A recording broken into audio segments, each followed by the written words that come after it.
വേളാങ്കണ്ണിയുടെ ഉൾഗ്രാമ കാഴ്ചകളിലേക്കാണ് നമ്മൾ ഇന്ന് പോകുന്നത് കേട്ടോ. അപ്പോൾ വേളാങ്കണ്ണിയിൽ വന്നിട്ട് ഇത് രണ്ടാമത്തെ ദിവസമാണ്. ഇന്നലെ നമ്മൾ വേളാങ്കണ്ണി പള്ളിയും അവിടുത്തെ ഒരുപാട് കാഴ്ചകളൊക്കെ കണ്ടു. അപ്പോൾ രാവിലെ തന്നെ റൂമൊക്കെ വെക്കേറ്റ് ചെയ്തിട്ട് നാഗപട്ടണം റോഡിൽ പോകുന്ന ബസ്സിൽ കയറിയിട്ട് ഇപ്പം നാഗപട്ടണം ജില്ലയിലുള്ള പാപ്പാക്കോവിൽ എന്ന ഗ്രാമത്തിലേക്കാണ് എത്തിയിരിക്കുന്നത്. അപ്പോൾ ഇതാണ് പാപ്പാക്കോവിൽ ടൗണ്. ചെറിയൊരു ടൗൺഷിപ്പാണ് ഈ ഹൈവേയുടെ ഓരത്ത് തന്നെ. ഇത് നിങ്ങളുടെ പേരാ? ഇത് ടി ദേവരായൻ, വെങ്കിട്ട്, ജ്ഞാനശേഖരൻ, സംഗീത.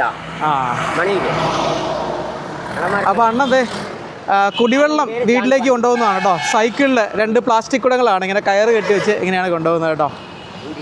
சரி சரி. நாங்கள் மீண்டும் சந்திப்போம். எங்கே இருந்தாலும் அண்ணன் ஜான் பாண்டியன் வாழ்க, சுசிலா ஜான் பாண்டியன் வாழ்க, நரேந்திர மோடி அண்ணன். எல்லா மாவட்ட கலெக்டர்களும், தமிழ்நாட்டில் உள்ள அனைத்து கலெக்டர், 39 கலெக்டர், மாவட்ட ஆட்சியர் நலமுடன் வாழ்க. நீங்கள் வாழ்த்துங்கள். நான் ஐயப்பமலையிலேருந்து இறங்கி வந்தது மாதிரி. நாங்கள் பேர் செந்தில் என்கிற மணிகண்டன் ஆகிறது. அப்படி செந்தில் குமரன் പെട്ടു പോകണേട്ടാ. ശരി ശരി വരട്ടുവാ. ഞാൻ സൈക്കിൾ എടുത്തുകൊണ്ട് പോണ നോക്കിയേ. നല്ല വെയിറ്റ് ഉണ്ടേ കണ്ടോ. ചെറിയ സൈക്കിളാണ്. കുടിവെള്ളത്തിനൊക്കെ ഇവിടെ ക്ഷാമമാണെന്ന് തോന്നുന്നു. ഇതുണ്ടോ ആ പൈപ്പിൽ നിന്നാണ് വെള്ളം എടുത്തുകൊണ്ട് പോകുന്നത്. ആ അണ്ണനെ ഞാൻ ഈ ക്യാമറയെ കൊണ്ട് നിൽക്കുന്ന കണ്ടപ്പോൾ എന്നെ പിടിച്ചു കയറി കേട്ടോ. എന്നിട്ടങ്ങ് തുടങ്ങി. അപ്പം അല്ല കുറച്ച് ഭാഗം മാത്രമേ വീഡിയോയിലുള്ളൂ. ഈ പാപ്പാക്കോവിലിലെ പ്രധാന ഒരു കച്ചവടം എന്ന് പറയുന്നത് ഡ്രൈ ഫിഷസ് ആണ് കേട്ടോ. നമുക്ക് ഈ വഴിയരികിൽ ധാരാളം കടകൾ കാണാം കേട്ടോ. ഇങ്ങനെ ഓല കെട്ടി മേഞ്ഞേക്കുന്ന ഒരുപാട് കടകൾ നമുക്ക് കാണാനായിട്ട് സാധിക്കും. ആ കടകളിലെല്ലാം പ്രധാനമായിട്ട് വിൽക്കുന്ന പല തരത്തിലുള്ള ഡ്രൈ ഫിഷസ് ആണ്. ഇതൊരു തീരദേശ ഗ്രാമമായതുകൊണ്ട് തന്നെ ഇവിടുന്ന് പിടിക്കുന്ന മീനുകൾ, വിവിധ തരത്തിലുള്ള മീനുകൾ എല്ലാം പ്രോസസ്സ് ചെയ്തിട്ടാണ് ഇവർ ഈ വഴിയോരത്ത് വിൽക്കുന്നത് കേട്ടോ. കണ്ടോ ഇവിടെ നമുക്ക് കാണാം ഇത്തരത്തിൽ ഒരുപാട് കടകളുണ്ട്. കണ്ടില്ലേ എന്തോരം വെറൈറ്റീസിലുള്ള ഉണക്ക മീനുകളാണെന്ന് നോക്കി. ഇത് കണ്ടില്ലേ ഇവിടെ ഇല്ലാത്ത വെറൈറ്റീസ് ഇല്ല കേട്ടോ. എല്ലാം തന്നെ ഉണങ്ങി വെച്ചേക്കുന്നതാണ്. എല്ലാ വെറൈറ്റീസിലുള്ള മീനുകളാണ് ഈ ഉണങ്ങി വെച്ചേക്കുന്നത് കേട്ടോ. അത് കണ്ടില്ലേ ഏതൊക്കെയാണെന്ന് അതിൻ്റെ ഇനം ഏതൊക്കെയാണെന്ന് എല്ലാം അറിയില്ല കേട്ടോ. ഇത് നമ്മുടെ പാമ്പാടയാണെന്ന് തോന്നുന്നു അല്ലേ. പാമ്പാട എന്നൊക്കെ പറഞ്ഞേ ആ മീനാണ്. പിന്നെ ഇതുണ്ടല്ലോ ഇങ്ങനെ കഷ്ണം കഷ്ണമാക്കി വെച്ചിട്ടുണ്ട് കേട്ടോ. നമുക്ക് ചോദിച്ചു നോക്കാം, എൻ്റെ പേരൊക്കെ ചോദിച്ചു നോക്കാം കേട്ടോ. ഇതൊക്കെ മഞ്ഞളൊക്കെ പുരട്ടി വെച്ചേക്കുന്നത്. പിന്നെ നമ്മുടെ നത്തോലി, ഞങ്ങളുടെ നാട്ടിൽ തൊടുപുഴയിലൊക്കെ ഒഴുക അല്ലെങ്കിൽ കൊഴുവ എന്നൊക്കെ പറയും കേട്ടോ. പൊടിമീൻ അങ്ങനെ ഒരുപാട് പേരുകളിൽ അറിയപ്പെടുന്ന ചൂടാന്നൊക്കെ അറിയും. കൊല്ലം ഭാഗത്തൊക്കെ ചൂടാന്നാണ് പറഞ്ഞത്. അത് പല വലിപ്പത്തിലുള്ളതൊക്കെ ഉണ്ട്, നമുക്കിവിടെ കാണാം. ഇതൊക്കെ വിലയൊക്കെ ചോദിച്ചു നോക്കാം കേട്ടോ. വാങ്ങിക്കുന്നില്ലെങ്കിലും വിലയൊക്കെ ഒന്ന് അറിയാമല്ലോ. അപ്പോൾ ഇവിടെ അക്ക ദേ ചാക്കിയിൽ നിന്ന് ചെമ്മീൻ എടുത്ത് കൊട്ടയിലേക്ക് മാറ്റണതാണ് കേട്ടോ. ഇതെന്നാ വില കിലോ? കാ കിലോ 100 രൂപ. ചൂര ഇങ്ങനെ മുള്ളില്ല കേട്ടോ. അതിങ്ങനെ കീറിയിട്ട് ഉണങ്ങി വെച്ചേക്കുന്ന കണ്ടില്ലേ. കാ കിലോ 200. ഒഴുക എൻ്റെ വലിപ്പം അനുസരിച്ചാണ്. ഏറ്റവും വലുതിന് 200 രൂപ. അതങ്ങനെ എല്ലാം വില അനുസരിച്ച് തരം തിരിച്ച് വെച്ചേക്കുകയാണ്. ഇവിടെ നമുക്ക് ചെമ്മീൻ കുഞ്ഞുങ്ങളെ ഉണങ്ങി വെച്ചേക്കുന്നതാണ്. അവിടെ കണ്ടില്ലേ ബേബി പ്രോൺസ് ആണ് കാണുന്നത്. ഇത് 3 പടി 100 രൂപ. അതായത് ഈ പാത്രം ഇത് 3 ഡപ്പ 100 രൂപ അല്ലേ. ഇതിനിങ്ങനെ 3 ഡപ്പയ്ക്ക് 100 രൂപ. വളരെ ചെറുതാണേ. കണ്ടില്ലേ ഉണക്ക മീനുകളുടെ ഒരു ലോകം എന്ന് തന്നെ നമുക്ക് പറയാം കേട്ടോ. അതുപോലെയാണ് വെറൈറ്റീസ്. ഇതൊക്കെ എന്നാ ഈ പീസാക്കി വെച്ചിരിക്കുന്നത്? ഇതെന്നാ മീനാ ഇത്? പാൽ കൊടുവ. പാൽ കൊടുവ എന്നാണ് പറഞ്ഞത് കേട്ടോ. ഇത് ഷാർക്കാണ്. ഇത് ഇങ്ങ തന്നെ റെഡി പണ്ണ എല്ലാം. ഇവർ പച്ചമീൻ കൊണ്ടുവന്നിട്ട് ഇവർ തന്നെ ഉണക്കി എടുക്കുന്നത് കേട്ടോ. അപ്പോൾ ഇവർ പീസാക്കുന്നത് കണ്ടോ. അക്ക എന്നാ മീനാ അത്? എന്നാ മീനാ? തെരണ്ടി. ഇത് തെരണ്ടിയാണ്. തെരണ്ടി അവർ കട്ട് ചെയ്ത് കണ്ടില്ലേ കൊട്ടയിൽ പീസാക്കി വെക്കുന്നത്. അതാ എന്നാ കിലോ എന്നാ വില? 400 രൂപ. 400. ഇതിവിടെ നോക്കി ഇങ്ങനെ മഞ്ഞൾ പുരട്ടി വെച്ചേക്കുന്നത്. ഇതെന്നാ മീനത്? വജ്രം മീൻ. മഞ്ഞൾ പുരട്ടി വെച്ചേക്കുന്നതാണ്. ഇത് ഡ്രൈ ഫിഷ് തന്നെയാണ്. ഇതൊക്കെ അത് മഞ്ഞൾ പോട്ടിருக்கு. ഇതിന് ഉപ്പ് കുറവാന്ന് പറഞ്ഞു കേട്ടോ. പിന്നെ ഈ കരുവാട് കെട്ടുപോകാതെ അങ്ങനെ തേച്ചേക്കുന്നതാണ്. ആ ഇത് സ്രാവ് അല്ലേ? ആ അതെന്നാ കിലോ വില? 4 kg 200. അഞ്ചിനം പട്ട കരുവാട് 4 kg 200. നമ്മുടെ നാട്ടിലെ ഉണക്കമീനുകളൊക്കെ ആയിട്ട് വിലക്കുറവുണ്ടോ നിങ്ങൾക്കറിയാവോ? ആ പാമ്പാട. അതെന്നാ വില? kg 300. 300 kg. ഇതെല്ലാ കടയും എന്ത് റേറ്റ് സെയിമാ? സെയിം റേറ്റ് അല്ലേ? വലിയ ചെമ്മീന്. ആ ആ ഓക്കെ. ഇത് റേറ്റ്? ഇത് കേജിന് കടയാകും. ആ ഇതിനാ കൊടുക്കണത് അല്ലേ? ആ ഈ ഒരു ഡപ്പയ്ക്കാണ് കൊടുക്കുന്നത്. ഒരു ഡപ്പ 100. ഇത് ഒരു ഡപ്പ 100. ഇത് ഒരു ഡപ്പ 50 rupees. Okay okay. ഈ സെയിം റേറ്റ്. എല്ലാം സെയിം റേറ്റ് അല്ലേ? ഈ 2 ഡപ്പ എടുക്കുവാണെന്നുണ്ടെങ്കിൽ 1/4 കിലോ വരും എന്നാണ് പറഞ്ഞത് കേട്ടോ. ഇങ്ങനെ വന്ന് എത്ര കട ഇറക്കും இந்த மாதிரி? 30 കട. 30 കട ഇറക്ക്. ബിസിനസ് നേരെ ഇറക്കാ. ഇത് എങ്ങനെയാ ഈ മീൻ കൊണ്ടുവരണത്? நாகப்பட்டினம். எல்லா ட்ரைபீஸ் எல்லாமே நாகப்பட்டினம். மீன் வாங்கி நாங்களே சொந்தமாக உப்பு பாடை வச்சு கழுவி காய வச்சு കരുവാട് ட்ரைபீஸ். നാഗപട്ടണത്ത് പോയിട്ട് പച്ചമീൻ വാങ്ങിക്കൊണ്ട് വന്ന് ഇവർ തന്നെ ഉണക്കിയെടുത്ത് വിൽക്കുന്നതാണ്. നമ്മുടെ നാട്ടിൽ വെച്ച് വില കുറവാണെന്ന് അറിയില്ല, അവർ കമ്മിയാണെന്നാണ് പറഞ്ഞത്. എന്തായാലും പഴകിയ മീനൊന്നും അല്ല കേട്ടോ, അത് ഉറപ്പാണ്. അത് കണ്ടു കഴിഞ്ഞാൽ തന്നെ അറിയാം. ഈ വഴിയോരത്ത് മീൻ കടകൾ കൂടാതെ പച്ചക്കറി കടകൾ നമുക്ക് ധാരാളം കാണാം കേട്ടോ. എല്ലാം തന്നെ ഇങ്ങനെ താൽക്കാലികമായിട്ട് കെട്ടി ഉണ്ടാക്കിയിരിക്കുന്ന കടകളാണ് കേട്ടോ, ഓലമേഞ്ഞ കടകളാണ്. ഇവിടെ എല്ലാ തരത്തിലുള്ള പച്ചക്കറികളും കാണാം. അതിൻ്റെ എല്ലാം തന്നെ വില രേഖപ്പെടുത്തിയിട്ടുണ്ട് കേട്ടോ, സ്ലേറ്റിൽ എഴുതി വെച്ചിട്ടുണ്ട്. അതുകൊണ്ട് മിക്ക ഐറ്റംസിൻ്റെ വില നമുക്ക് ചോദിക്കേണ്ട ആവശ്യമില്ല. ഹായ്, സൗഖ്യമാ? ഇതെല്ലാം ഈ ഗ്രാമത്തിലുള്ളവരാണ് കേട്ടോ. എല്ലാവരും നമുക്ക് ടാറ്റൊക്കെ തരുന്നുണ്ട്. കേരള? ആ ആ ആ കണ്ടോ, സവാള, കിഴങ്ങ്. ഇതെങ്ങനെയാണ് ഇത് കൊണ്ടുവരണത്? കുംഭകോണത്തുനിന്ന്. ആ ഇതൊന്നും ഇവിടെ വിളയുന്നതൊന്നും അല്ല കേട്ടോ, പുറത്തുനിന്ന് കൊണ്ടുവരുന്നതാണ്. മീനുകളൊക്കെയാണ് ഇവിടുത്തെ. ഇതൊക്കെ എന്തോരം കടകളാണെന്ന് നോക്കിയാൽ എല്ലാം തന്നെ മീൻ വിൽക്കുന്ന കടകളാണ്. ചിലതൊക്കെ തുറന്നിട്ടില്ല കേട്ടോ, മൂടിയിട്ടേക്കുവാണ്. ഇവിടെ ഈ ദിവസങ്ങളിലൊക്കെ ആയിട്ട് മഴയൊക്കെ ഉണ്ടായിരുന്നേ. അതുപോലെ തന്നെ ആ കടകളൊക്കെ ഉള്ളതിൻ്റെ ഓപ്പോസിറ്റ് സൈഡിൽ ആ കാണുന്നതൊക്കെ ചെമ്മീൻ കെട്ടുകളാണ്. വലിയ ചെമ്മീൻ കെട്ടുകളാണ് കാണുന്നത്. നമുക്ക് അവിടേക്ക് എന്തായാലും പോവാട്ടോ. ഞാനോർത്ത അണ്ണൻ മലയാളി ആയിരിക്കും, നല്ല അടിപൊളിയായിട്ടാണ് മലയാളം പറയുന്നത് കേട്ടോ. ഇവിടെ അടുത്താ വീട്? എവിടെ? ആ ഹാ, ഇത് അണ്ണൻ്റെ കടയല്ലേ? ആ അതെ അല്ലേ? ആ അപ്പോൾ ഇവിടെ അണ്ണൻ പറഞ്ഞാലേ ഇവിടെ ഈ 2 സൈഡിലും ഒരുപാട് കടകളുണ്ടായിരുന്നു കേട്ടോ. അതുകൊണ്ട് ആ സൈഡിൽ നമുക്ക് കാണാം കുറേ കടകളൊക്കെ പൊളിച്ചിട്ടേക്കുന്നത്. കാരണം വെച്ചാൽ ഇവിടെ ഗവൺമെൻറ് പറഞ്ഞിട്ടില്ലേ, ഈ ഹൈവേ ആണ് കടന്നു പോകുന്നത്. അതുകൊണ്ട് തന്നെ ഇവിടെ കടകൾ വെക്കാൻ പറ്റില്ല എന്ന് സ്ട്രിക്റ്റ് ആയിട്ട് പറഞ്ഞിട്ട് കുറേ കടകൾ പൊളിച്ച് മാറ്റേണ്ടത് കേട്ടോ. ഇവിടെയൊക്കെ നമുക്ക് കാണാം കടകളൊക്കെ പൊളിച്ചുകൊണ്ടിരിക്കുന്നത്. എന്നിട്ട് ഇവർ കുറച്ച് എന്താ പറയുക, സമ്മർദ്ദം ചെലുത്തിയിട്ടാണ് ഇവിടെ പിടിച്ചു വെക്കുന്നത് അല്ലേ. ഈ കടകളെല്ലാം മാറ്റാൻ പറഞ്ഞേക്കുവാണ്. ഈ ഹൈവേ കടന്നു പോകുന്ന സ്ഥലമായതുകൊണ്ട് തന്നെ നമുക്ക് ആ ഒരു സൈഡിൽ കാണാം ഒത്തിരി കടകൾ ഇങ്ങനെ തകർന്ന് കിടക്കുന്നത്. അപ്പോൾ ഈ ലൊക്കേഷൻ ഞാൻ ഒന്നുകൂടെ പറയാം കേട്ടോ, ഈ മീൻ കടകളൊക്കെ വരുന്നത്. അപ്പോൾ നമ്മുടെ വേളാങ്കണ്ണിയിൽ നിന്ന് വരുമ്പോഴത്തേനും നാഗപട്ടണം ടൗണിലേക്ക് തിരിയുന്ന ഒരു ജംഗ്ഷൻ വരും. അപ്പോൾ അതിന് മുൻപായിട്ടാണ് ഈ കടകളെല്ലാം വരുന്നത് കേട്ടോ. വേളാങ്കണ്ണിയിൽ നിന്ന് ഏകദേശം ഒരു 10 കിലോമീറ്ററാണ് ഈ പാപ്പാക്കോവിലേക്കുള്ള ദൂരം എന്ന് പറയുന്നത്. അങ്ങനെ ഹൈവേന്ന് തിരിഞ്ഞത് ഇങ്ങനെ ഒരു ഉൾവഴിയിലൂടെ മുന്നോട്ട് നടക്കുകയാണേ. ഇവിടെ നമുക്ക് ഓല മേഞ്ഞൊരു വീട് കാണാവേ, വളരെ പ്രാകൃതമായൊരു വീട്. അപ്പോൾ ഇത്തരത്തിലുള്ള ഒരുപാട് വീടുകൾ നമുക്കിത് ഈ ഒരു പ്രദേശത്ത് കാണാൻ സാധിക്കും കേട്ടോ. ഇവിടെ ഒരു വള്ളം കരക്കടിപ്പിച്ചിട്ടേക്കുന്ന കാണാം. ഇതൊക്കെ ഈ മീൻ പിടിക്കാൻ പോകുന്ന ഫൈബർ വള്ളങ്ങളാണ്. അതൊരു പ്രത്യേക രീതിയിൽ ഇത് നോക്കി, ആ വള്ളത്തിൻ്റെ 2 സൈഡിലും കണ്ടോ. ആ ഒരു വീട് നോക്കി, 2 നില വീടാണ്. അതിൻ്റെ മേലത്തെ നില ഓല വെച്ച് മേഞ്ഞേക്കുന്നത് കണ്ടോ. അപ്പോൾ ഈ ഗ്രാമത്തിൽ നിരവധി വീടുകൾ നമുക്ക് കാണാനായിട്ട് സാധിക്കും. വാർക്ക വീടുകളുണ്ട്, ഓടിട്ട വീടുകളുണ്ട്, ഓല മേഞ്ഞ ഒരുപാട് വീടുകളുണ്ട്. ഓല മേഞ്ഞ വീടുകളുടെ ഒരു പ്രത്യേകത എന്ന് പറയുന്നത് ഒട്ടുമിക്ക എല്ലാ വീടുകളും ഏകദേശം ഒരേ മാതൃകയിലാണ് പണിതിരിക്കുന്നത് കേട്ടോ. അതായത് അതിൻ്റെ മേൽക്കൂരയാണ് ഏറെ ശ്രദ്ധേയം എന്ന് പറയുന്നത്. അത് കുറച്ച് ഉയരം കൂട്ടിയാണ് പണിയുന്നത് കേട്ടോ. സാധാരണ അങ്ങ് വെറുതെ അങ്ങ് ഓല മേഞ്ഞേക്കുമല്ല, ഒരു പ്രത്യേക ആകൃതിയിലാണ് ചെയ്തിരിക്കുന്നത്. അതുപോലെ തന്നെ നമുക്ക് കാണാം ഇവിടെ കാണുന്ന ഓല മേഞ്ഞ എല്ലാ വീടുകളുടെ ആ ഓലയ്ക്ക് ഒരുപാട് കാലപ്പഴക്കം ചെന്നിട്ടുണ്ട്. അതായത് വീണ്ടും കെട്ടിമേയാറായിട്ടുണ്ട് കേട്ടോ. അതിൻ്റെ ആ ഓലയൊക്കെ വിട്ടുപോയിട്ട് ഈർക്കിലേക്ക് പുറത്തേക്ക് ഇങ്ങനെ തെളിഞ്ഞു നിൽക്കുന്ന രീതിയിലാണുള്ളത്. അപ്പോൾ അതിൻ്റെയൊക്കെ ഭിത്തി എന്ന് പറഞ്ഞു കഴിഞ്ഞാൽ ആസ്പെറ്റോസും അതുപോലെ സിമെൻറ്റൊക്കെ വെച്ചാണ് ചെയ്തിരിക്കുന്നത്. മേൽക്കൂര ഓലയായിരിക്കും. ഈ വാർക്ക വീട്ടിൽ പോലും 2ാമത്തെ നിലയിൽ വാർക്കാതെ അതിന് പകരം കുറച്ച് പോർഷനൊക്കെ ഇങ്ങനെ ഓല മേഞ്ഞേക്കുകയാണ്. അങ്ങനെയുള്ള വ്യത്യസ്തമായിട്ടുള്ള വീടുകൾ നമുക്കിവിടെ കാണാൻ സാധിക്കും. അപ്പോൾ ഇവിടെ ഒരു ആർച്ചൊക്കെ ഉണ്ട് കേട്ടോ.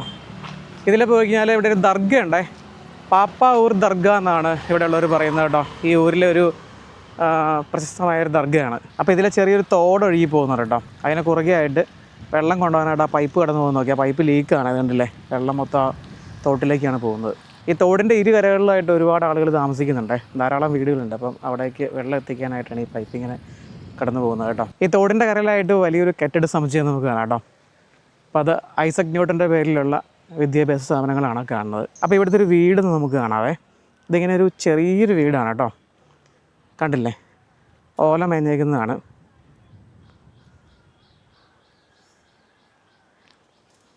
ഇതിൻ്റെ സൈഡൊക്കെ ഇങ്ങനെ മൺകട്ട വെച്ചിട്ട് കെട്ടിയേക്കുന്നതാണ് കേട്ടോ.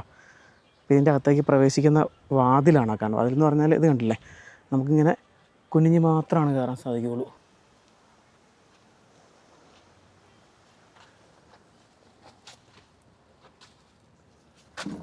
இந்த வீட்டுக்குள்ள நீங்க மட்டும்தான்? മക്കള് ഇല്ല. ചെറിയൊരു വീടാണ് അതുകൊണ്ടല്ലേ. ഒരു 2 മുറിയുണ്ടേ. ഇവിടെ ചെറിയൊരു മുറി നമുക്ക് കാണാം. ഈ പാത്രങ്ങളെല്ലാം അടുക്കി വെച്ചേക്കുന്നതായിട്ട്.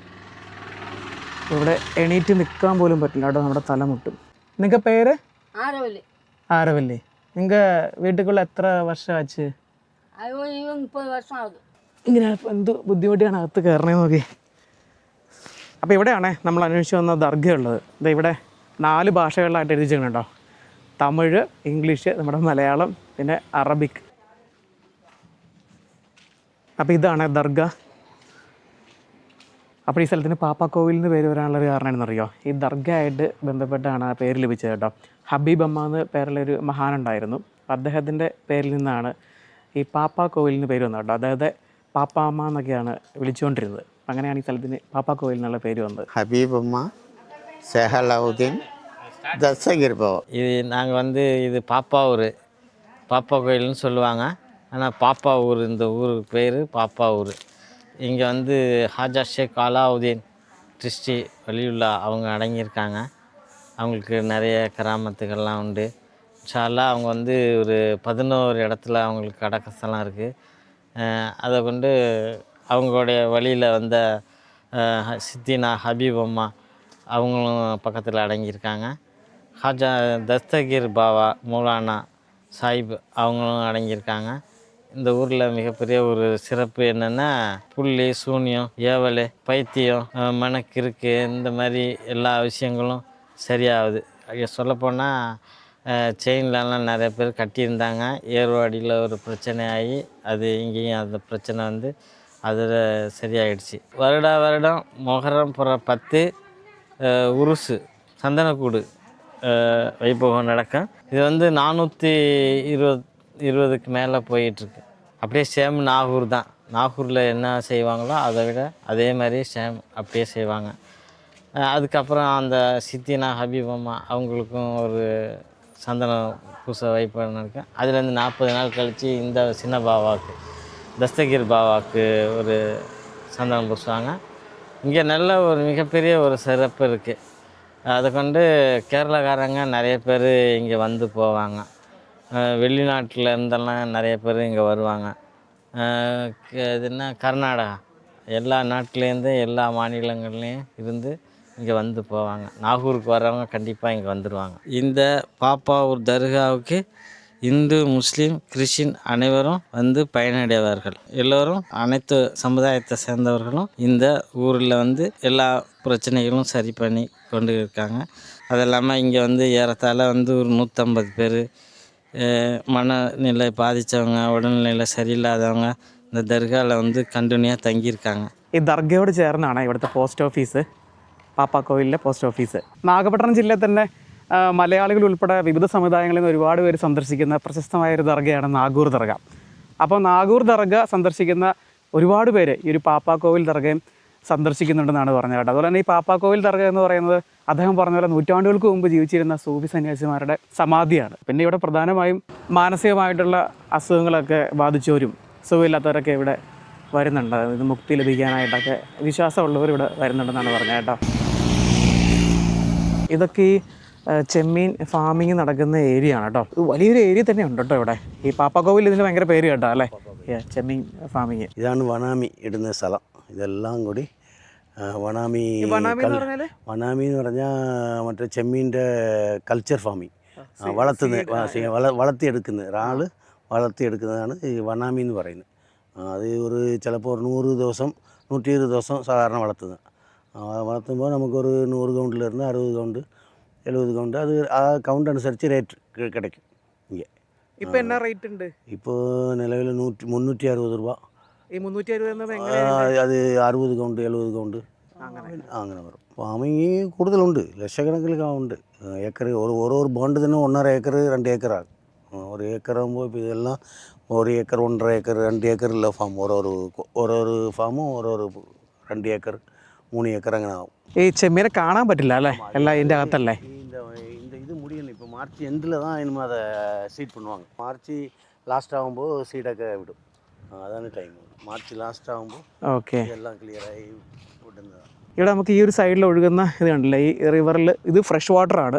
ഈ സൈഡിൽ ഈ ചെമ്മീൻ ഫാമിങ് നടത്തുന്ന സ്ഥലത്ത് അത് സോൾട്ട് വാട്ടറാണ്. അതുപോലെ തന്നെ ഇത് ബാലൻസ് ചെയ്യണം എപ്പോഴും, കാരണം ഇവിടെ ഈ സാൾട്ട് കൂടാൻ പറ്റില്ല.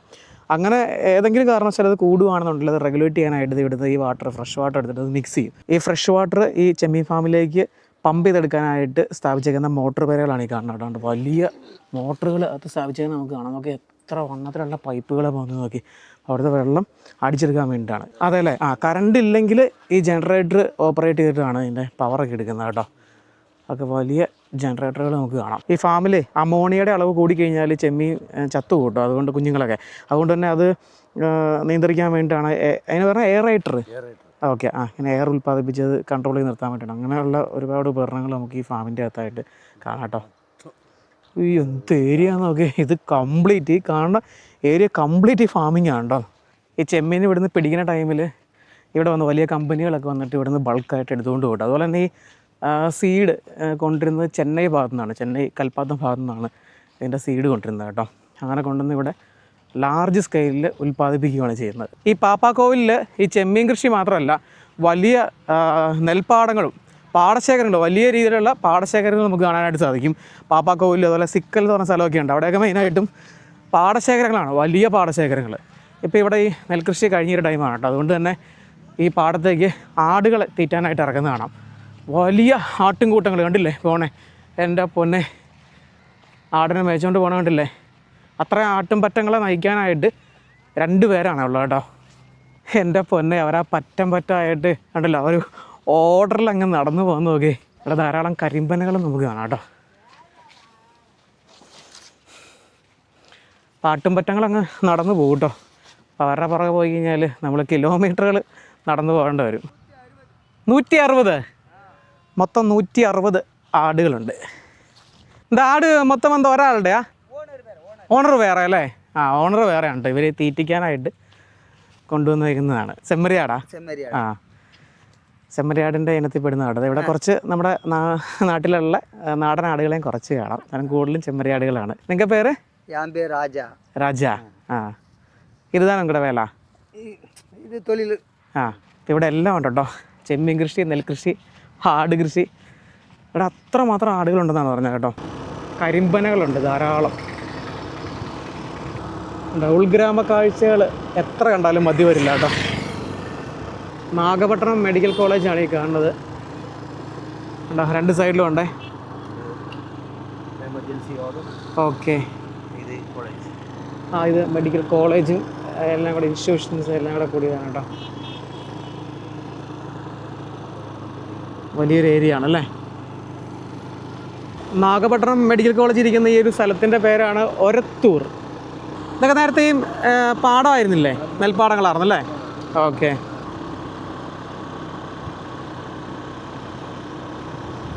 നമ്മൾ ഈ കാഴ്ചകളൊക്കെ കൊണ്ട് കാണിച്ചു തന്ന അണ്ണൻ്റെ പേര് ക്രിസ്റ്റഫർ എന്നാണ്. പാപ്പാക്കോവിലിലെ അണ്ണനൊരു കടയുണ്ട്, ഒരു ജ്യൂസ് ഷോപ്പാണ്. അപ്പോൾ ഞാനവിടെ ജ്യൂസ് കുടിക്കാൻ കയറി. അപ്പോൾ അങ്ങനെ പരിചയപ്പെട്ടാണ്. അപ്പോഴാണ് പറഞ്ഞത് ഇവിടെ കുറേ കാഴ്ചകളൊക്കെ ഉണ്ട്, നമുക്ക് പോകാമെന്ന് പറഞ്ഞ് എന്നെ നിർബന്ധിച്ച് വിളിച്ചുകൊണ്ട് വന്നതാണ്. അപ്പോൾ അണ്ണൻ ഞങ്ങൾ ഇവിടുന്ന് പിരിഞ്ഞു. ഞാൻ പറഞ്ഞു ഇനി കുറേ സ്ഥലങ്ങളൊക്കെ ഉണ്ട് ഇവിടെ കൊണ്ട് കാണിക്കാമെന്ന് പറഞ്ഞു. വേണ്ട, ആളെ ഇങ്ങനെ ബുദ്ധിമുട്ടിക്കാൻ ശരിയല്ലല്ലോ. ഈ നെൽപ്പാടങ്ങളും കാര്യങ്ങളൊക്കെയാണ് കേട്ടോ. എന്തായാലും ഇവിടുന്ന് ബസ് കിട്ടും തിരിച്ചു പോകാനായിട്ട്. അങ്ങനെ യാത്ര പറഞ്ഞ് പിരിഞ്ഞതാണേ. അല്ലെങ്കിൽ നമുക്ക് ഇങ്ങനെയൊക്കെ നടന്നു വന്നു കഴിഞ്ഞാൽ വലിയൊരു ഏരിയ തന്നെയുണ്ടല്ലോ. അപ്പോൾ നമുക്ക് എല്ലാ കാഴ്ചകളിലേക്കും പോകാനായിട്ട് സാധിക്കില്ല. അണ്ണനെ പരിചയപ്പെട്ട എന്തായാലും നല്ലൊരു കാര്യം. കൊയ്ത്ത് കഴിഞ്ഞ നെൽപ്പാടങ്ങളിൽ നിന്ന് നെല്ല് മെതിച്ച് കണ്ടോ പടുത വിരിച്ചിട്ട് അതിൽ ഉണങ്ങുന്ന കാഴ്ചയാണ് ഈ കാണുന്നത് കേട്ടോ, ആ കോമ്പൗണ്ടിൻ്റെ അകത്ത്. ഈ നെൽപ്പാടത്തോട് ചേർന്ന് ഇവിടെ ഇങ്ങനത്തെ വീടുകളൊക്കെ നമുക്ക് കാണാനായിട്ട് സാധിക്കും കേട്ടോ. ആ വീടിൻ്റെ ഒക്കെ ഭിത്തി കണ്ടില്ലേ, ഈ ചുടുകട്ടയായിരുന്നു. ആ ചുടുകട്ടയൊക്കെ തെളിഞ്ഞ് കാണാം കേട്ടോ. ഈ ഉപ്പുകാറ്റ് അടിക്കുന്നതുകൊണ്ടായിരിക്കും. ഇതിനോട് ചേർന്ന് ഈ കടൽ തീരമൊക്കെ ആയതുകൊണ്ട് ഉപ്പുകാറ്റ് അടിക്കുന്നതുകൊണ്ടാണ് ആ ചുടുകട്ടകളൊക്കെ അങ്ങനെ തെളിഞ്ഞ് നിൽക്കുന്നത്. നമ്മുടെ എറണാകുളത്ത് കടമ്പക്കുടി ഏരിയയിലൊക്കെ ഉള്ള വീടുകളുടെയൊക്കെ ഭിത്തി ഇത് ഇങ്ങനെ കണ്ടിട്ടുണ്ട് കേട്ടോ. വെയിൽ ഒരു രക്ഷയില്ല കേട്ടോ.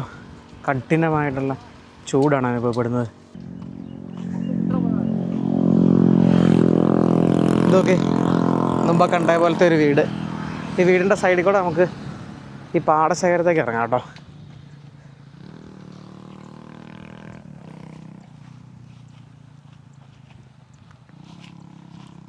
ഇവിടെ ഈ പുല്ലാണ്. അവിടെ കുറച്ച് ഭാഗത്ത് കൃഷി ചെയ്തിട്ടുണ്ട്. ഈ കൃഷിയില്ലാത്ത പാടശേഖരങ്ങളിലൊക്കെ ഇത് ഇങ്ങനെ പുല്ല് വളർന്ന് നിൽക്കുന്നതുകൊണ്ട് തന്നെ പശുവിനെ കൊണ്ട് കിട്ടും കേട്ടോ. നമ്മൾ ആടിനെ തീറ്റാനായിട്ട് കൊണ്ടുപോകണം. കണ്ടില്ലേ?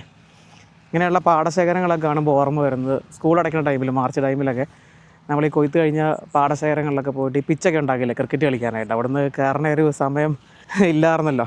ഇതൊക്കെ ഞവണിങ്ങയുടെ തോടല്ലേ കാണണേ. ചെറുപ്പത്തിലൊക്കെ എന്തോരം പറക്കിയിട്ടുണ്ടെന്നറിയാമോ. ഇവിടെയൊക്കെ നെല്ല് നിൽക്കുന്നത് കണ്ടില്ലേ? അങ്ങനെ കുറേ ഏരിയയിൽ നമുക്ക് നെല്ല് പാകമായിട്ട് നിൽക്കുന്ന കാണാം കേട്ടോ. അതൊക്കെ കൊയ്യാറായിട്ടേ ഉള്ളൂ.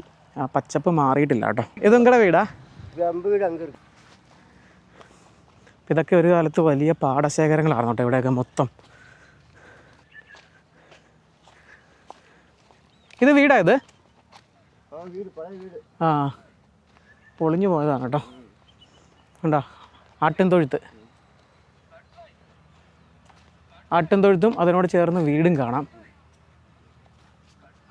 കണ്ടോ ഇവിടുത്തെ വീടുകളുടെ ഒരു ആകൃതി.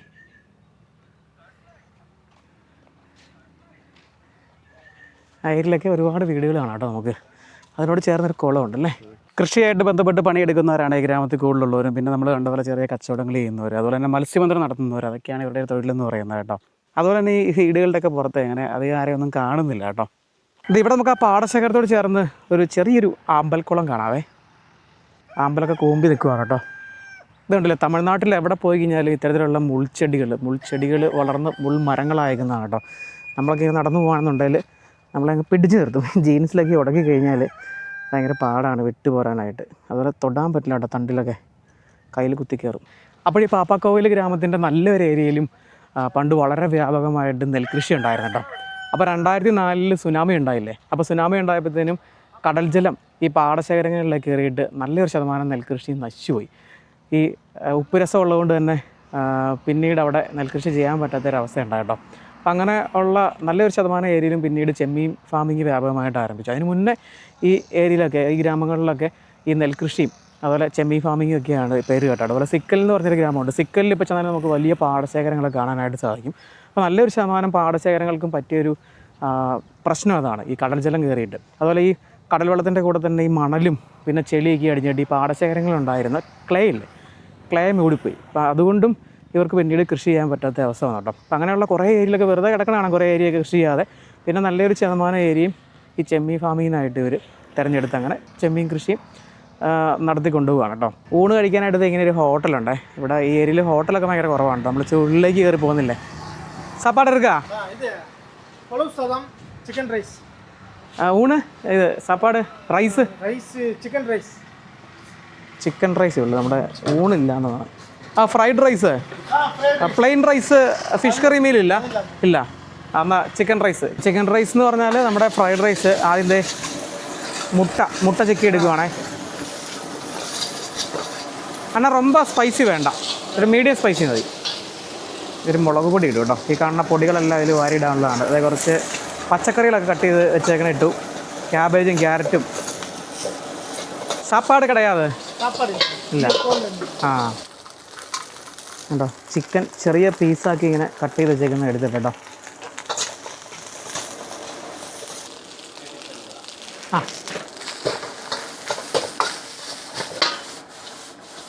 സംഭവം റെഡി അല്ലേ. ഇനി കുറച്ച് മസാല കാര്യങ്ങളൊക്കെ ഇട്ട് കഴിഞ്ഞാൽ ചിക്കൻ റൈസ് റെഡിയായി കേട്ടോ. അപ്പോൾ ഇതാണ് നമ്മുടെ ചിക്കൻ റൈസ്. നമ്മുടെ ഫ്രൈഡ് റൈസ് തന്നെ, പക്ഷേ ഇത് കുറച്ചൊന്ന് സ്പൈസി ആട്ടോ. സോസ് വേണ്ട അണ്ണാ, സോസ് വേണ്ട. ആ സോസ് വേണ്ട. നോക്കട്ടെ, ടേസ്റ്റ് നോക്കട്ടെ.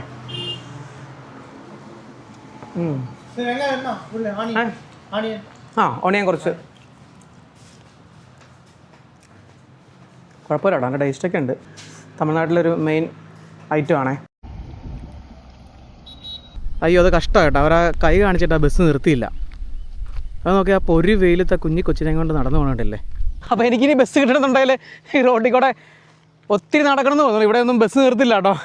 നമുക്ക് എന്തായാലും വേളാങ്കണ്ണി എല്ലാം, വേളാങ്കണ്ണിയിൽ നിന്നാണ് നാട്ടിലേക്ക് ബസ്. ഇന്നലെ വന്ന ഒരു സെയിം വേളാങ്കണ്ണി ചങ്ങനാശ്ശേരി സർവീസ് നടത്തുന്ന KSRTC ബസ്സിനാണ് പോകുന്നത് കേട്ടോ. നല്ല ചുട്ടുപൊള്ളുന്ന വെയിലും ഈ ഒരു പ്രദേശത്തിൻ്റെ കാഴ്ചകളൊക്കെ ആസ്വദിക്കാൻ ഒരു പ്രത്യേക ഭംഗി തന്നെയാണ് കേട്ടോ. പാടശേഖരങ്ങൾ തന്നെയാണ് കണ്ടോ, നല്ല സ്വർണ്ണ വർണ്ണങ്ങളിൽ നെൽക്കതിരുകൾ ഇങ്ങനെ പാകമായിട്ട് നിൽക്കുന്നത് കണ്ടോ. അപ്പോൾ ഒരു വെയിലത്ത് നോക്കി പശുവിനെയൊക്കെ കെട്ടാനും അങ്ങനെ ഓരോ ജോലികളിലൊക്കെ ഏർപ്പെട്ടിരിക്കുന്നൊരു ചേച്ചി. അതുപോലെ തന്നെ ആ ഒരു ഭാഗത്തായിട്ട് കുറേ വീടുകൾ നമുക്ക് കാണാം. ഇതുപോലെ പെട്ടുപോകുന്ന ഞാൻ ഓർത്തില്ല കേട്ടോ, കാരണം ഇതിലെ ബസ്സുകളൊന്നും വരുന്നേ ഇല്ലേ. ബസ്സുകൾ വന്നാൽ തന്നെ ഇവിടെ നിർത്തില്ല കേട്ടോ അവർ, ഇവിടെ സ്റ്റോപ്പൊന്നും ഇല്ല. ഇനി ഏകദേശം ഒരു 2 കിലോമീറ്റർ മുന്നോട്ട് നടക്കണം നമുക്ക് എന്തായാലും. അപ്പം 2 വീലർ എന്തെങ്കിലുമൊക്കെ വരുവാണെന്നുണ്ടെങ്കിൽ ലിഫ്റ്റ് അടിച്ച് പോകാം. അങ്ങനെ ആരും തന്നെ വരുന്നതും കാണുന്നില്ല ഈ പറഞ്ഞ പോലെ തന്നെ കേട്ടോ. ബസ്സുണ്ട്, ബസ്സില്ലായിട്ടൊന്നും അല്ല കേട്ടോ, ആരും നിർത്തില്ല. എന്തായാലും നനഞ്ഞു, ഇനി കുളിച്ച് കയറിയിട്ട് തന്നെയാണ് കാര്യമുള്ളത്. ഇതിലെ ഈ റോട്ടിൽ കൂടെ നടന്നു കഴിഞ്ഞാൽ അതിലെ ഒരു ചെറിയൊരു തോടൊഴുകി വരുന്നുണ്ട് കേട്ടോ. തോട്ടിൽ പോയി കുളിക്കുന്നൊന്നുമില്ല, എന്നാലും ഈ ചൂടായതുകൊണ്ട് കുറച്ച് നേരം മുഖമൊക്കെ ഒന്ന് കഴുകിയിട്ട് കാലൊക്കെ ആ വെള്ളത്തിലിട്ടിരിക്കാം. ഈ പാടശേഖരങ്ങളിലേക്ക് കയറാതിരിക്കാനായിട്ട് കണ്ടില്ലേ വെയിലൊക്കെ ഇട്ട് വെച്ചേക്കുന്നത്. ആഹാ, നല്ലൊരു തോടാണല്ലോ, പക്ഷേ ഒഴുക്കൊന്നുമില്ല കേട്ടോ. ഇത്രടം വരെ വെറുതെ നടന്നു വന്നു കേട്ടോ. ഈ വെള്ളം കണ്ടിട്ട് മുഖം കഴുകാൻ പോയിട്ട് ഇറങ്ങാൻ പോലും തോന്നുന്നില്ല കേട്ടോ. ഇങ്ങനെ കെട്ടിക്കിടക്കണ വെള്ളമാണ്, അതുകൊണ്ട് തന്നെ അത് മൊത്തം അഴുക്ക് കയറിയിട്ടേ. ഇതിങ്ങനെ ഒരു ചെക്ക് ഡാം അങ്ങനെ എന്തെങ്കിലും ആയിരുന്നോ? ഇത് കണ്ടില്ലേ, എന്തായാലും അവിടുന്ന് പൊട്ടിപ്പോയിട്ടുണ്ട് നടുക്കുന്നത്. ഇതൊക്കെ ഈ ഉപ്പ് കാറ്റടിച്ചിട്ട് സംഭവിക്കുന്നതാണ്. ഈ ചുടുകട്ട കണ്ടില്ലേ. ഈ ബോർഡ് കണ്ടപ്പോൾ ഒരു സന്തോഷം, പാപ്പാക്കോവിൽ. പക്ഷേ അത് നടപ്പ് കഴിയുന്നില്ല കേട്ടോ. നമുക്ക് ബസ് കിട്ടുന്ന സ്ഥലത്തേക്ക് ഇനി കുറച്ചുകൂടെ നടക്കാനുണ്ടേ. അല്ല, ബോർഡ് കണ്ടപ്പോൾ ഒരു സന്തോഷം. അതൊരു കമ്പനിയാണ് കേട്ടോ. ഈ മീൻ കൊണ്ടുവന്നിട്ട് അത് പ്രോസസ്സ് ചെയ്ത് എക്സ്പോർട്ട് ചെയ്യാനായിട്ടുള്ളൊരു കമ്പനിയാണ്. അതിൻ്റെ മുന്നിൽ ഇത് ഒരുപാട് വാഹനങ്ങളൊക്കെ കിടക്കണതാണ് കേട്ടോ. ഇതെന്നാ കോവിൽ ഇത്? പത്തിനിയമ്മാൾ. ഈ അമ്പലത്തിലെങ്ങാനും കയറിയിരിക്കാം. എന്തായാലും ഈ കോവിലിൻ്റെ അത് കയറിയപ്പോഴേ ഒരു പ്രത്യേക സുഖമാണ് കേട്ടോ. നല്ല തണുത്ത കാറ്റ്. അതിൻ്റെ അകത്ത് കുറേ വിഗ്രഹങ്ങളൊക്കെ കാണാം കേട്ടോ. എല്ലാം പട്ട് തുണിയൊക്കെ അണിയിച്ചിട്ടുള്ള വിഗ്രഹങ്ങൾ. ഓ, എന്തായാലും നല്ലൊരു ആശ്വാസമാണ് കേട്ടോ കോവിലിൻ്റെ അത് കയറിയപ്പം. അത് നോക്കി, ഈന്തപ്പനയല്ലേ നിൽക്കുന്നത്. ഈന്തപ്പഴം കഴിച്ചിട്ടില്ല കേട്ടോ. ഇവിടെ ഈ കോവിലിൻ്റെ കുളം നമുക്ക് കാണാം. ഇവിടെ നോക്കിയാൽ കിഴിയിൽ എന്തൊക്കെയോ കെട്ടിത്തൂക്കി ഇട്ടിട്ടുണ്ട്. നേർച്ചയായിട്ട് ചെയ്തേക്കുന്നതാണ് കേട്ടോ. കുറേ ചരടുകളൊക്കെ കാണാം കെട്ടിത്തൂക്കി ഇട്ടേക്കുന്നത്. അപ്പോൾ ഇത് കണ്ടില്ലേ കുളം. ഒരു ബൈക്ക് ദൂരേന്ന് വരുന്നുണ്ട്. ഒന്ന് കൈ കാണിച്ച് നോക്കാൻ, നിർത്തൂലെന്ന് അറിയില്ല. വെയിലായതുകൊണ്ടാണ്, അല്ലെങ്കിൽ എത്ര ദൂരം വേണമെന്നുണ്ടെങ്കിലും നടക്കണതിനൊരു പ്രശ്നമില്ല. ഞാൻ ரொம்ப നേരം ആച്ചെങ്ക ട്രൈപ്പ്. മലയാളം. അതെയോ? പേരെന്താ? എൻ്റെ പേരെന്താ? ഏതാ? സാമുവേൽ. ഓക്കെ. ബസ് ഇവിടെ ഒന്നും നിർത്തുന്നില്ല. ഞാൻ കുറേ ബസ്സിന് കൈ കാണിച്ചു, സ്റ്റോപ്പ് ഇല്ലാത്തതുകൊണ്ട്. ആ, നിങ്ങൾക്ക് വേല എന്നാ? കടൽപ്പണിയാ? കടൽപ്പണി. Okay.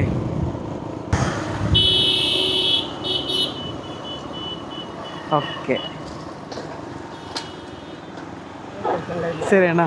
Okay, thank you so much. ആ, അപ്പോൾ നമ്മളിത് പാപ്പാക്കോവിലെത്തി. ഇതാണ് നമ്മുടെ അണ്ണൻ്റെ കട. എന്നോട് ഇല്ലേ ക്രിസ്റ്റഫർ അണ്ണ? എങ്ങനെ പോയി? വീട്ടിൽ പോയാ? ആ, ഇവിടെ കരിമ്പിൻ ജ്യൂസ്, നല്ല ഫ്രഷ് ആയിട്ടുള്ള കരിമ്പിൻ ജ്യൂസാണ്. കണ്ടില്ലേ, അത് ഈ ഒരു മെഷീനിൽ അടിക്കുന്നത് കേട്ടോ. ഇവിടുത്തെ കരിമ്പേ ഇത് തണുക്കാനായിട്ട് ഫ്രിഡ്ജിൽ വെച്ചിട്ട് അങ്ങനെ കേട്ടോ. അതായത് ഐസ് ഇടില്ല, അതാണ് പ്രത്യേകത. ഇതല്ലേ ഇത് അതുകൊണ്ട് നല്ല തണുപ്പ് കേട്ടോ. ഇതിങ്ങനെ ഫ്രീസറിൽ വെക്കുന്നതാണ് കേട്ടോ, ഫ്രീസറിൽ വെക്കുന്നതാണ്. അപ്പോൾ എന്താണെന്ന് വെച്ച് കഴിഞ്ഞാൽ ഇതിൻ്റെ കൂടെ ഒട്ടും വെള്ളമൊന്നും ചേർക്കില്ല കേട്ടോ. പ്യുവർ ജ്യൂസാണ് നമുക്ക് കിട്ടുന്നത്. ഐസ്, അതായത് ഐസ് സെപ്പറേറ്റ് ഇടില്ല. ഐസ് കട്ട ഇടുമ്പോൾ വെള്ളം ആവുമല്ലോ. അതാണ് പ്രത്യേകത എന്ന് പറയുന്നത്. കംപ്ലീറ്റ് ഇതിൻ്റെ ജ്യൂസ് തന്നെ കിട്ടും. ഇത് ജ്യൂസ് അടിക്കുന്ന ഈ ഓറഞ്ച് ജ്യൂസൊക്കെ അടിക്കുന്നത് അല്ലേ? അല്ല, മൊസംബി. ആ, മൊസംബി മാനുവലായിട്ട് ഇങ്ങനെ കൈ കൊണ്ട് അടിക്കുന്ന കേട്ടോ. ലെമണും ഉണ്ട്, ഇഞ്ചിയും. ആ, കണ്ടോ, പ്യുവർ ജ്യൂസാണ് വരുന്നത്. ഞാനിവിടുന്ന് 2 ഗ്ലാസ് കുടിച്ചിട്ടാണ് പോയത്.